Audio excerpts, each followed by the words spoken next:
जय श्री राम। आज हम बात करेंगे पितृ प्रेत कैसे बनते हैं, प्रेत से पितृ कैसे बनते हैं और फिर आगे 85 योनि में मनुष्य कैसे जाता है। आज हम इसी के ऊपर चर्चा करेंगे। देखिए, हमारा जो मृत्यु जब होती है तो आत्मा, जीवात्मा जो है वो सूक्ष्म शरीर में चली जाती है।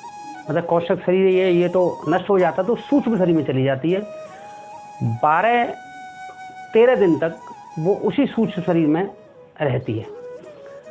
फिर हमारे कर्मकांड शुरू होते हैं तीसरे दिन से। जब अग्नि फूल चुर के लाते हैं उसके बाद से हमारे कर्मकांड शुरू हो जाते हैं। 11वें दिन 12वें दिन तक कर्मकांड चलते हैं। अगर महिला है तो 11 दिन का होता है, अगर पुरुष है तो 13 दिन का 13 भी होती है। ये हमारे हिंदू रीति रिवाजों के मुताबिक इसमें दिया हुआ है। देखिए, पहले जब जीवात्मा प्रेत बनती है, क्योंकि जब शरीर हमारा जल गया और कौशप शरीर के साथ वो रहती है तो वो प्रेत बनी रहती है। जब हम 13वें दिन में जो भी उनके संस्कार जो होते हैं वो हम कराते हैं 13वीं तक, जब हम रीति रिवाज से उनके संस्कार करा देते हैं तो वो पितृ योनि में चली जाती है। मतलब प्रेत से पितृ योनि के अंदर वो चली जाती है, मतलब पितृ बन जाते हैं आपके।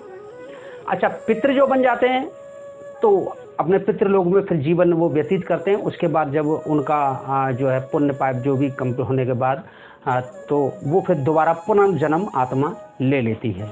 अब पितृ बन गए।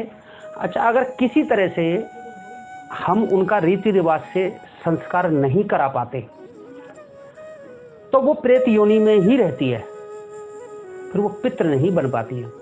जैसे कभी किसी आदमी का एक्सीडेंट हो गया, जानकारी नहीं होती है, या दूसरी बाहर जाके होता है, तो वो आदमी मरने के बाद जब पुलिस वाले क्या करते हैं, उठाया और लावारिस में लेके उनको जला दिया है या दफना दिया, जो भी क्रियाक्रम करते हैं, लेकिन हम उनके रीति रिवाज से उसका वो नहीं हो पाता है। क्रियाक्रम जो होना चाहिए उस तरह से नहीं हो पाता है और जितने उसके संस्कार जो होते हैं वो नहीं हो पाते हैं, तो वो प्रेत योनि में चली जाती है।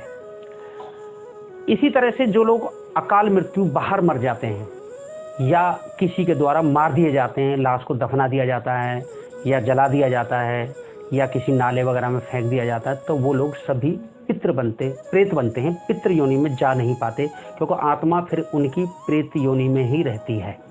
कारण वही है कि उनके संस्कार हो नहीं पाते और हम करा नहीं पाते, क्योंकि उनकी मजबूरी है और उनको पता ही नहीं चलता कि आदमी कहाँ मरा है। तो ऐसे लोग भी प्रेत योनि में रहते हैं।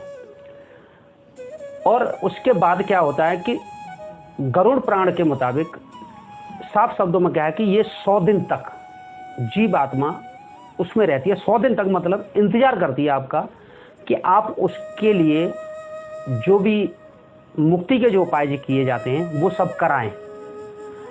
उसके बाद वो 100 दिन तक, गरुड़ पुराण के अनुसार 100 दिन तक आत्मा प्रेत योनि में रहती है। अगर आप उनके 100 दिन तक भी अगर इस तरह के उपाय करा दिए जाएं तो पितृ योनि में वो चले जाते हैं, प्रेत नहीं बनते।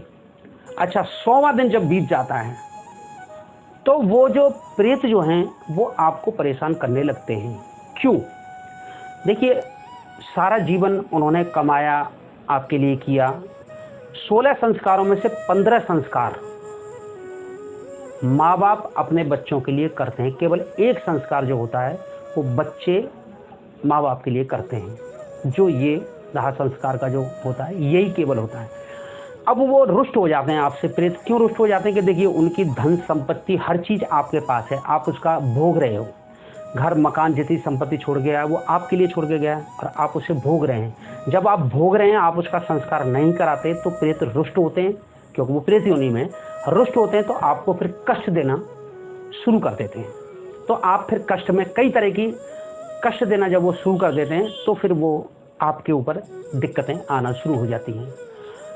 अब कष्ट जो है, किस तरह के कष्ट देते हैं वो लोग? देखिए, जैसे संतान का सुख नहीं मिलता, गर्भपात, कभी कभी 3 महीने के अंदर गर्भ का गिर जाना, लड़कियां ही लड़कियां होना, वंश का आगे न चलना, लड़का न होना, वंश का आगे न चलना, ये भी प्रेतों की परेशानी की वजह से ये सब होता है।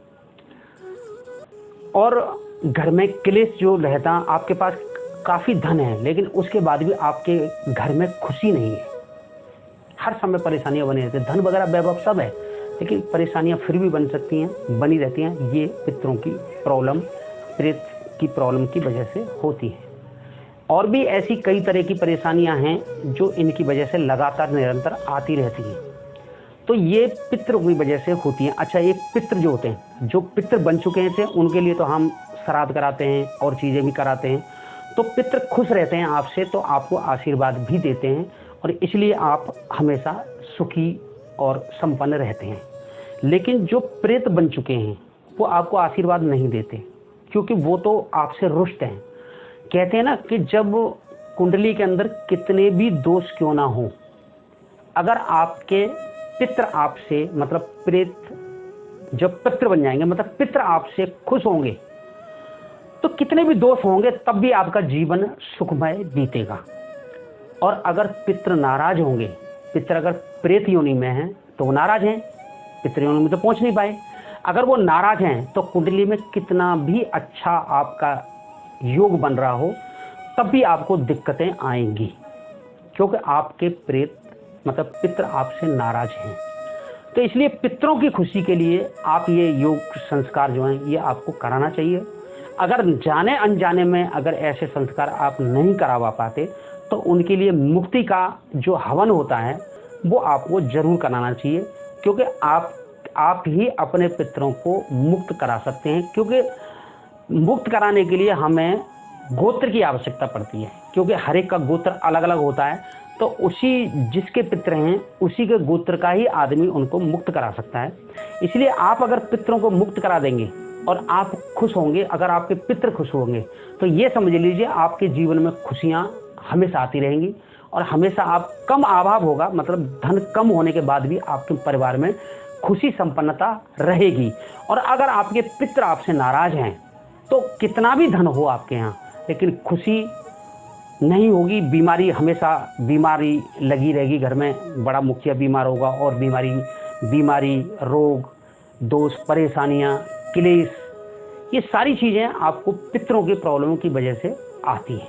लेकिन पितरों की प्रॉब्लम की वजह से नहीं, फिर मैं दोबारा इस चीज़ को रिपीट कर रहा हूँ, प्रेत को प्रॉब्लम हो जाए, जो आपके पितर प्रेत बन चुके हैं उनकी वजह से प्रॉब्लम आती है, ना कि पितरों की वजह से। क्योंकि पितर तो जब पितर हो गए तो पितर तो खुश रहते हैं, उनके लिए हम हर साल जो है श्राद्धों के टाइम उनको खुश करने के लिए उनके लिए हम पूजा पाठ भी करते हैं, सारे काम, इसलिए वो तो प्रसन्न रहते हैं।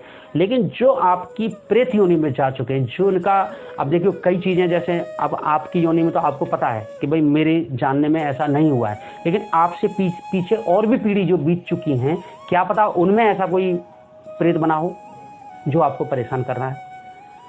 तो आप ये समझ लीजिए कहीं ना कहीं आपको अगर इस तरह की परेशानियां आ रही हैं तो आपको पितृ प्रेतों की परेशानी है। और आप इसको अच्छा सही जो जानकार है आप उनके पास जाइए, उनसे इसके बारे में पूरी जानकारी लीजिए और इनकी मुक्ति का उपाय करिए। देखिए आज मुक्ति के नाम पे हजारों, कम से कम 5-10 हज़ार से आज ब्राह्मण लोग, पंडित लोग शुरुआत करते हैं। उनके लिए सोने की सीढ़ी दान करनी है, उसके लिए ये करना वो करना। देखिए अगर सही कराने वाला है तो बहुत कम पैसों में आप प्रेतों की पितरों की मुक्ति करा सकते हैं, बहुत कम पैसों में, मतलब ज़्यादा पैसों की इसमें आवश्यकता नहीं पड़ती। लेकिन मेरा मानना है कि सभी लोगों का अगर इस तरह की दिक्कतें किसी के घर में आ रही हैं तो उन्हें पितरों के लिए कराना चाहिए और उनके लिए आपको काम करना चाहिए। इसलिए पितृ और प्रेत में क्या फ़र्क है वो आपको इस वीडियो के माध्यम से पता चल जाएगा। और भी इसके बाद में और वीडियो बनाने वाला हूँ जो प्रेत मुक्ति कैसे की जाए या क्या क्या किस तरह से होती है या हवन का तरीका क्या होता है, ये सभी नेक्स्ट वीडियो में, ये पहला पार्ट मान लीजिए। अगला पार्ट में मैं आपको इसके बारे में पूरी जानकारी दूंगा। और जानकारी आप ले सकते हो तो मेरे डिस्क्रिप्शन बॉक्स के अंदर सारी जानकारी आपको मिल सकती है। और आप मुझे व्हाट्सएप नंबर जो दे रखा है मैंने, आप उस पर मेरे वो व्हाट्सएप भी कर सकते हैं प्रेत और पितरों के बारे में अगर जानकारी चाहते हो तो। नेक्स्ट अगली वीडियो में मैं और जानकारी देने वाला हूँ और आप वीडियो का इंतजार करिए। और ये अगर वीडियो आपको अच्छी लगे तो शेयर और लाइक जरूर करिए और इस चैनल को आप सब्सक्राइब कर लीजिए ताकि आने वाली खोज मतलब जिनके बारे में मैं आपको, जिनकी वजह से परेशानियाँ, ग्रह क्लेश से परेशानियाँ आती हैं, उनके बारे में अगली नेक्स्ट वीडियो डालूंगा। जय श्री राम।